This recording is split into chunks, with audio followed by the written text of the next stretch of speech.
আসসালামু আলাইকুম রহমতুল্লাহি ওয়া বারাকাতুহু।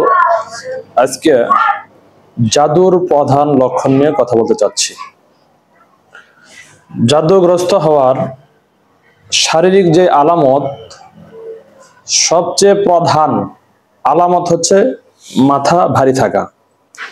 মাথা এমন মনে হবে যে মাথার উপরে 5 কেজি বা 10 কেজি ওজন উঠাই দিলে, একটা ভর দিলে যেরকম একটা ভারী লাগে, সেরকম ভারী অনুভব হবে।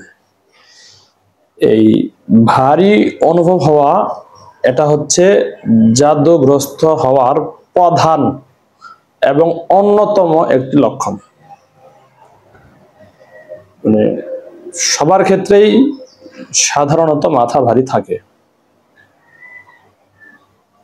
আবার কারো কারো ক্ষেত্রে এই মাথার এই দুই সাইডে চাপ দেওয়া ব্যথা অনুভূত হতে পারে।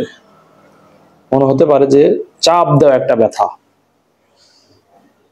অর্থাৎ চাপের সাথে একটা ব্যথা জাদুগ্রস্ত ব্যক্তি অনুভব করে থাকেন। সম্মানিত ভিউয়ার, জিন জাদু নিয়ে গুরুত্বপূর্ণ কথা বা বিষয় যদি জানতে ইচ্ছুক থাকি, তাহলে ফলো অথবা লাইক দিয়ে আমাদের সাথে থাকার জন্য অনুরোধ করছি। জাযাকাল্লাহু খায়র।